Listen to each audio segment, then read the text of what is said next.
Let's play pretend for a moment. I want you to imagine you boarded a plane that left Barcelona an hour ago. Right now, you are an hour away from your destination, Dusseldorf, Germany, 38,000 feet above ground level, and, conveniently, seated in one of the front rows. Your seat is away from the window, so you have a clear view of the cockpit door and are close enough to the exit to be one of the first to leave when the plane lands. Suddenly, that cockpit door swings wide open and you catch a glimpse of the pilot in command, Captain Patrick Sodenheim, huddling out, shutting the door securely behind him, and taking a turn into what obviously must be his bathroom. Immediately, a dark joke crosses your mind, but you laugh it off. Come on, you tell yourself. There are always two pilots on a plane, and the other one is definitely in the cockpit. So, you adjust in your seat and try to catch a nap through the final hours of what has, so far, been an uneventful journey. But, just as sleep tries to take you, a loud banging noise brings you back. It's coming from the front. You are now wide awake. What's happening? A flight attendant zips past your seat with a crowbar and hands it to the captain, who is desperately trying and failing to pry open the same cockpit door. You watch as he helplessly screams for the pilot within to open up. Everyone in the plane is confused and panicking. Your emotions follow suit. Terror twists your stomach into knots as you try to make sense of the situation unfolding before your eyes. Is the captain locked out of his own cockpit? Why can't he get in? Wait, is the other pilot inside? The plane descends in a way it shouldn't. Monotonous alarms blare. Chaos. Everyone is screaming, shouting, praying, and then the captain screams at the top of his lungs. Open the damn door! Welcome back to Twisted Minds. My name is James, and today we are going to dive into the devastatingly sad and diabolically shocking case of Andreas Lubitz. On the 24th of March 2015, Andreas Lubitz, a co-pilot on Germanwings Flight 9525, locked out his pilot and deliberately crashed his plane into the Alps, killing himself. That gut-wrenching moment when the captain's locked out tits? Unimaginable. You're on that plane, helpless, watching chaos unfold. Andreas Lubitz didn't just crash a plane, shattered 149 lives. How could someone so trusted spiral into this darkness? This case isn't just about one man, it's about a system that failed to catch him. Let's dive into who Lubitz was and where it all went wrong. Before Andreas became the suicidal mass murderer of March 2015, he was an unassuming native of the old town of Montabaur, Germany.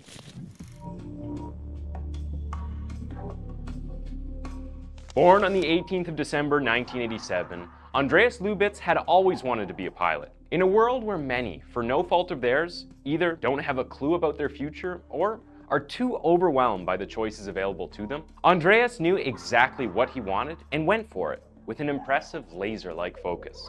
This dogged determination took center stage in his academics, and by the time he was finishing up high school, Andreas was top of his class, finishing with flying colors and graduating third most orderly of his graduating class. However, behind Andreas's undeniable brilliance was his parents' unwavering support. His father, Gunter Lubitz, a banker, and his mother, Ursula, a piano teacher, had spared no expense in ensuring that their son had a smooth childhood.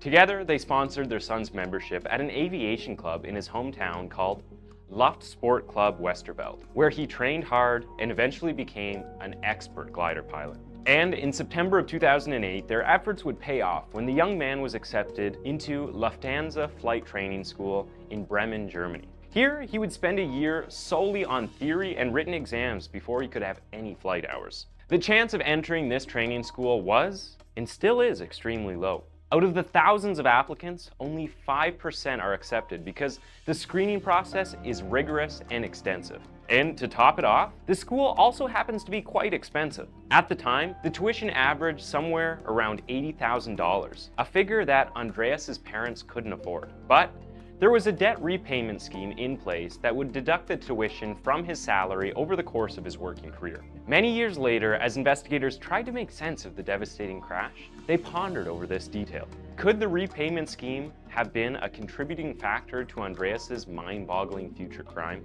At the time, there were no reports from anyone who knew him that the fees visibly troubled Andreas or held him from pursuing his career.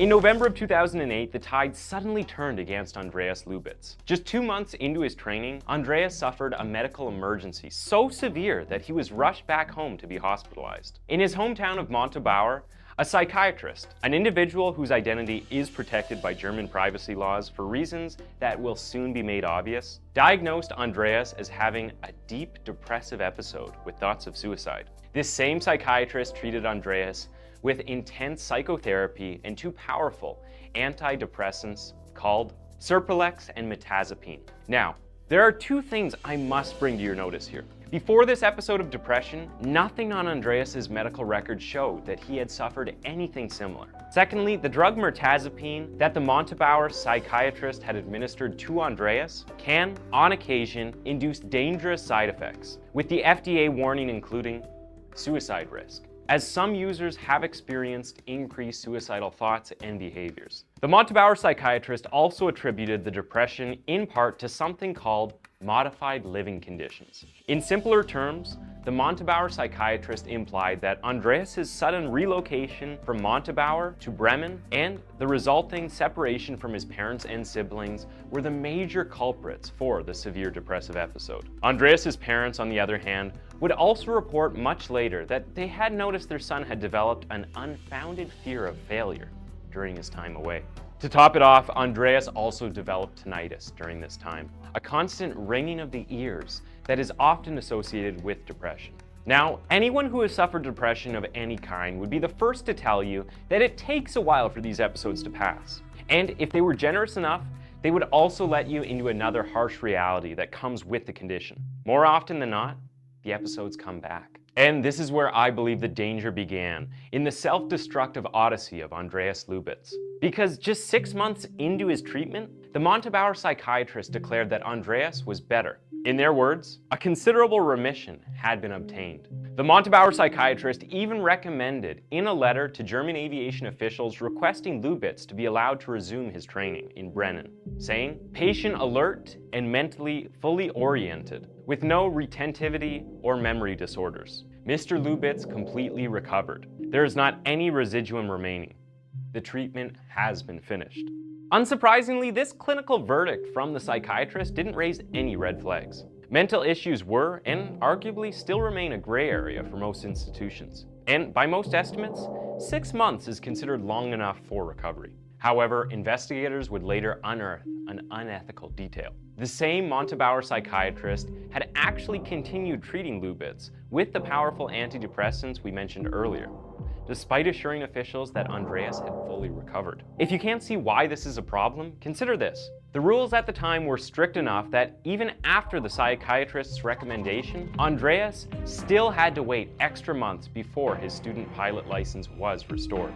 And even when it was restored, there was a caveat that clearly stated that any further psychiatric treatment for depression, any more meds, would result in his automatic grounding, which would mean a permanent end to Andreas's flying career.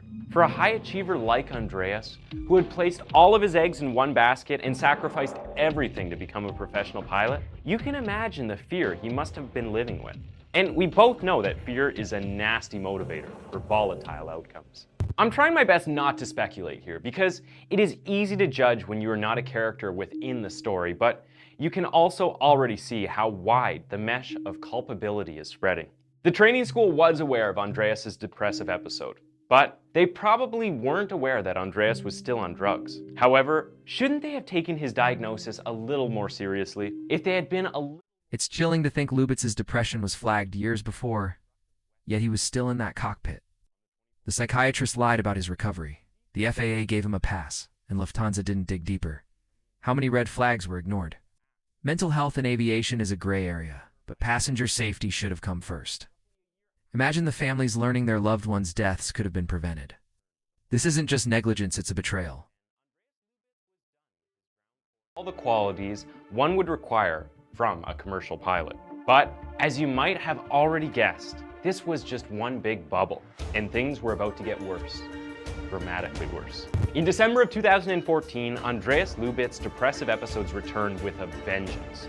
This time they came with a psychosomatic disorder. A psychosomatic disorder is a psychological condition where an individual experiences physical symptoms of illness that lack a medical explanation. People with this condition may have excessive thoughts, feelings, or concerns about the symptoms, which ultimately affect their ability to function properly. In Andreas's case, this symptom was declining eyesight. For reasons he could not explain, he was losing his ability to see clearly. There were occasional streaks of light, flashes, he had double vision, and he was also photosensitive. He met several ophthalmologists and told them about these symptoms. However, after checking his eyes, none of the ophthalmologists found anything wrong. Medically, there was nothing wrong with Andreas Lubitz. They couldn't find any biological cause for his perceived waning eyesight. Much later, these medical professionals would also inform investigators that they noticed that Andreas was in a constant state of heightened fear. Eventually, a neurologist would diagnose Andreas with hypochondria, an anxiety disorder where the individual worries excessively about their illness despite the lack of any physical symptoms. Unsurprisingly, Andreas rejected this diagnosis. He refused to accept that the issues he had suddenly developed could be a mental illness, and he became determined to find someone who would see things from his perspective. So Andreas took a trip to Montabaur, his hometown, to see his family doctor, not the culpable psychiatrist we mentioned earlier. But as fate would have it, his family doctor also reported the same thing the other professionals had. The family doctor diagnosed him as having an emergent psychosis and advised him to check himself into a psychiatric clinic. But once again, Andreas rejected that diagnosis and disregarded the advice. It wasn't until his mother stepped in that Andreas began to consider that his worsening vision could actually be a mental issue. So, in January, he got in contact with that same Montabaur psychiatrist we had mentioned earlier that had treated him several times before. The psychiatrist, fully aware of Andreas's history of depression, resumed psychotherapy sessions with him. But there was another problem. Andreas also actively resumed his dosage of mirtazapine and lorazepam, using it while continuing his normal work and flight schedule. He was breaking the rules. He knew this. He knew that if his condition and the drug he was using ever came to light, his aviation career would be over. So, Andreas kept the knowledge of his declining mental health and his drug use from his superiors. During this period, Andreas also developed chronic insomnia. So, in an effort to cope with his creeping despair, his psychiatrist instructed him to record any happy thoughts he had in a happiness diary. Now, the question you might want to ask at this point is, why didn't the psychiatrist report Andreas's state to the appropriate authorities? There are a couple of reasons why that might have happened. On one hand, German privacy laws are incredibly restrictive when it comes to patient-doctor confidentiality. However, provisions exist within that same law that permit psychiatrists to notify relevant parties, including an employer, if they believe a patient could present a danger to the lives of others. Provisions that the Montabaur psychiatrist cannot pretend they are not aware of. However, this psychiatrist did nothing, said nothing, and did not lift as much as a finger to contact Lufthansa about Andreas's relapse or the use of drugs he had prescribed. Meanwhile, as Andreas's relapse was setting in, his relationship with Katrin was headed for the rocks. Katrin would reveal to investigators that even before Andreas's visible relapse, she had begun noticing very odd behavior from the man. He suffered from extreme mood swings. He also suffered from persistent nightmares, waking up in the middle of the night screaming in terror, "We're going down!" According to her, Andreas was a tormented soul who managed to keep his secrets to himself. He also had compulsive controlling tendencies and was obsessive about the minutest of detail.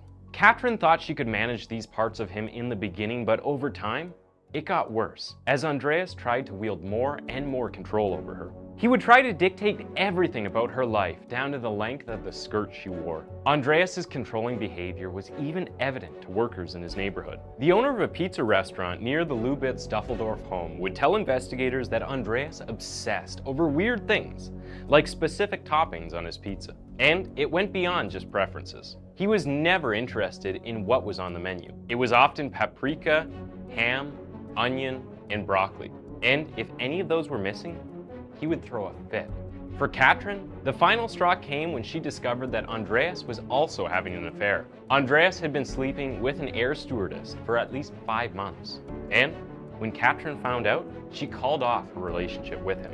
At the time, she had a steady job at a local elementary school, which she didn't want to lose. So while she saved to get a place of her own in the area, she was forced to stay at his place for the time being. And unsurprisingly, Andreas tried hard to win her back. He went as far as spending thousands of euros on an identical pair of luxurious Audi cars for the both of them, but it didn't work. By early March, Andreas was witnessing his life fall apart before his eyes. His depression wasn't getting any better. His girlfriend was done with him, and his career was threatened. So, Andreas began to entertain thoughts of death. And we know this because his internet search history around this period was just different variations of how he intended to take his life. Carbon monoxide, drinking gasoline, which poison kills without pain. By the 18th of March, Andreas made a visit to a Dusseldorf physician. A visit that, retrospectively, appears to be his final effort to save himself. This Dusseldorf physician, with no prior knowledge of his history of mental health issues, wrote him a sick leave note effective for 4 days, indicating that Lubitz suffered from a persistent vision disorder with a thus far unknown origin. But while at home on his break, Andreas's condition didn't improve. In fact, he began to entertain an entirely new sinister method of taking his life. On the evening of the 20th of March, Andreas searched the internet for information about the locking mechanism on an Airbus A320 cockpit door. That same night, he told Katrin he was planning a spectacular gesture to make everyone remember who he was. He told her he would... Lubitz's life was unraveling, his girlfriend leaving, his vision failing, his career at risk. But instead of seeking help, he hid it all. That spectacular gesture comment to Katrin. It's haunting. He wasn't just suicidal. He wanted to be remembered no matter the cost. It's hard to fathom what drove him to take 149 innocent lives with him. Think of the passengers, unaware of the torment in that cockpit. Their stories deserve to be heard next. By the 24th, Andreas parked his Audi in the lot at Dusseldorf Airport and climbed into the cockpit for the 7 a.m. outbound flight to Barcelona. On the 24th of March 2015, 2 hours before flight 9525 crashed into the Alps, Martin Matthews, a 50-year-old engineer for the German auto parts manufacturer HUF, was flying back from a business trip in Barcelona when he chose to board an indirect flight to Dusseldorf. Martin Matthews was a husband, a father of 2, a soccer fan, avid hiker, and native of Wolverhampton, a city in the British Midlands. And he had chosen flight 9525 so that he could return to his family as quickly as possible. When the Germanwings gate staff at Terminal 2 in Barcelona's El Prat Airport began the boarding process for flight 9525, he was one of the first to board. His seat was in front, away from the window so he could have a clear view of the cockpit door, and was close enough to the exit to be one of the first to leave. On the 24th of March 2015, 2 hours before flight 9525 crashed into the Alps, 2 accomplished opera singers, Maria Radner and Oleg Briak, approached Terminal 2 of Barcelona's El Prat Airport. They had recently concluded a week-long performance at Barcelona's Gran Teatre del Liceo. Maria Radner was with her husband, Sasha Shank, and their toddler son, Felix. And in the minutes before the plane took off, they would find their seats in row 19. On the 24th of March 2015, 2 hours before flight 9525 crashed into the Alps, 16 students and 2 teachers from the German town of Halton Amzi were on their way back home from a week-long exchange program in Barcelona. As they approached Terminal 2, they were as excited as they were exhausted as they were homesick. Inside the plane, they found their seats in the rear rows that they had completely booked. For 26 minutes, the Airbus was delayed at the gate past its scheduled departure time of 9:35 a.m. Then, it taxied to the runway and the flight began. "Welcome on board. This is Captain Patrick Sodenheim speaking," began the apologetic address that streamed from the plane's PA system. Captain Sodenheimer was a veteran who had gathered 6,000 hours in the air. His grandmother would describe him as an outgoing, enthusiastic, and helpful man who radiated happiness. And it wasn't difficult to find the truth in this description. After spending years on long-haul flights, Lufthansa had recently allowed him to make a switch to this airline so that he could spend more time with his family, his wife and 2 kids. So, as flight 9525 flew over the Mediterranean, Sodenheimer apologized to his passengers for the delay. Some moments later, he turned to his co-pilot, Andreas Lubitz, and told him that he had forgotten to go to the bathroom before they boarded. Andreas calmly responded, "Go anytime." At 10:27 a.m., after the Airbus had reached its cruising altitude of 38,000 feet, Sodenheimer instructed Andreas to begin preparing for landing, since it was just a 2-hour flight. This routine included gauging the fuel levels, ensuring that the flaps and landing gear were working, and checking the latest airport and weather information. Andreas responded, "Hopefully we'll see." Captain Sodenheimer did not respond to his co-pilot's odd choice of words. He couldn't have imagined the macabre intent Andreas had festering in his mind as he pushed his seat back, opened the cockpit door, closed it behind him, and went to the bathroom. The time was 10:30 a.m. The black box from the flight would reveal that while Captain Sodenheimer was out, Lubitz briefly switched the plane's automatic pilot to 100 feet, the lowest setting, a test run for the return journey. Then he switched it back again before any air traffic controllers would take notice. Then Andreas began to set his destructive plans for the flight into motion.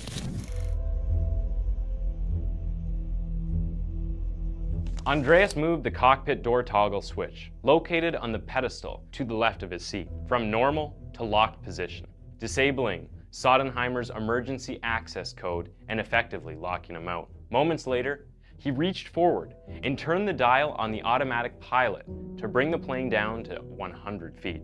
Just before 10:31 a.m., after crossing the French coast near Toulon, the aircraft left its cruising altitude and began dropping at a rate of 3,500 feet per minute, or 58 feet per second. At this point, the passengers probably sensed a slight dip and change in pressure, though it's doubtful that it caused any concern. But French air traffic controllers noticed the unauthorized change and contacted the aircraft. Andreas didn't reply. Sodenheimer returned 3 minutes later at 10:34 a.m. On a keypad outside the cockpit, he punched in his access code, but the response was access denied. "It's me," he screamed as he knocked rapidly on the door. Flight attendants who had already started wheeling their snacks and beverage carts down the aisle immediately noticed the commotion in front. A closed-circuit camera would have transmitted Sodenheimer's image to a small television inside the cockpit, but Andreas ignored it. The situation was dire, and Sodenheimer began banging on the door with all his might, but it was futile. Andreas had no intention of responding. Then Sodenheimer yelled, "For the love of God, open this door!"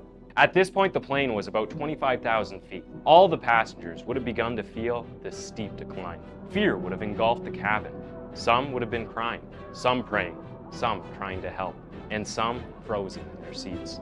At 10:39 a.m., Sodenheimer called for a flight attendant to bring him a crowbar hidden in the back of the plane. Grabbing the steel rod, Sodenheimer began smashing the door, trying to pry it and break it open. The plane had dropped to below 10,000 feet. In the cockpit, Andreas must have stared in horror at the massive snow-topped Alps as they seemed to approach faster than the mass death he was successfully orchestrating, and appeared to loom larger than whatever life he had left. Or maybe he didn't. Maybe his eyes were closed. What difference does it make? Meanwhile, Sodenheimer's voice would have been ringing in his ears as he repeated his plea while thrashing at the door. "Open the damn door!" Passengers must have been screaming. Did he hear them too? Did Martin Matthews try to help the pilot? His wife believed he would have. He was never one to ignore a situation that needed a hand or two. And Maria Radner, her husband, and her toddler son Felix, did Andreas sense their fear? Would he have heard the toddler cry? At 10:40 a.m., an alarm blared. Terrain, terrain, pull up, pull up. The plane dipped to 7,000 feet. A shrill alarm went off in the few seconds before impact. Rock to metal, a collision at 5,000 feet. The Airbus... Hearing those alarms, the captain's desperate screams, it's heart-wrenching. Martin Matthews, Maria Radner, those students, they had lives, dreams, families. Lubitz stole it all in seconds. The terror in that cabin is beyond words. As someone watching, I feel rage, grief, and helplessness. How could one person's pain justify this? The Alps became a graveyard because of his choice. The aftermath shows how little justice the families got, and that's what we'll unpack next.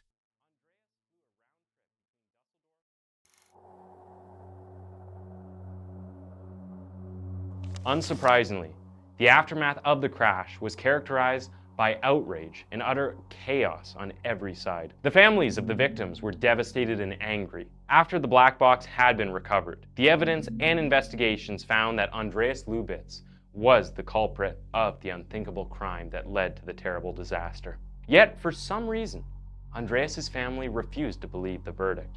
In fact, they would later believe that he was set up. Meanwhile, Andreas's girlfriend found out that she was pregnant and would become understandably worried about her safety as emotions hit the roof.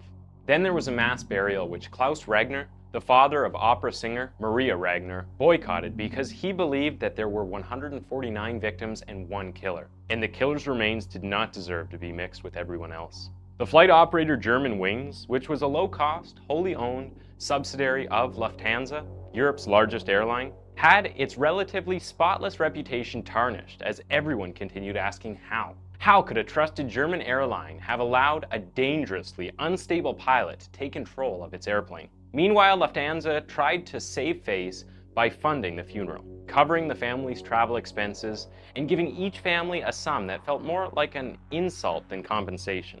50,000 euros each for the lives lost. And as if this wasn't insulting enough, a representative of Lufthansa described the airline as a victim of the crash. And the company's CEO, Carsten Spohr, behaved publicly like he didn't have a clue how the crash happened, insisting that Lubitz had been 100% fit to fly and there was no need to change the airline's screening procedures. However, he would reverse his stance and introduce a new policy across its airlines, requiring the presence of 2 crew members in the cockpit at all times, a policy that was later abandoned. Meanwhile, the families of the victims sued Lufthansa, demanding an average of 250,000 euros in compensation for each immediate family member. But Germany's strict liability and wrongful death laws meant that Lufthansa could get away with paying a low sum for almost all of those who died. And the company was under no obligation to pay an extra cent for the emotional pain of the husbands, wives, and children of the victims, unless those individuals could present medical proof that they had suffered a debilitating illness, mental or physical, as a result of the loss. Eventually, lawyers representing the families were able to get Lufthansa to increase the sum to 75,000 euros for the family of every victim, as well as 10,000 euros in pain and suffering compensation to every close relative of a victim. While this disrespectful legal circus was ongoing, politicians did what politicians often do in these situations. They offered condolences, set up committees, and paid respects. Yet nothing could bring back those who had been lost. No amount of money, no amount of consolations or corrective policies. For the victims of the families, all that was left was grief, because the main culprit was no more. A culprit that not only caused his victims pain, but also left everyone else with more questions than answers. Questions I have tried and failed to answer from the beginning of this video. Why did Andreas Lubitz do what he did? Why? 50,000 euros for a life. Lufthansa's response feels like a slap in the face. The families fought for crumbs while the airline dodged blame. Klaus Ragnar's boycott speaks volumes. Why honor a killer with victims? This case exposes how corporations hide behind laws, leaving survivors to grieve alone. We're left asking, why did Lubitz do this? And why did the system let him? Their answers won't bring back the 149.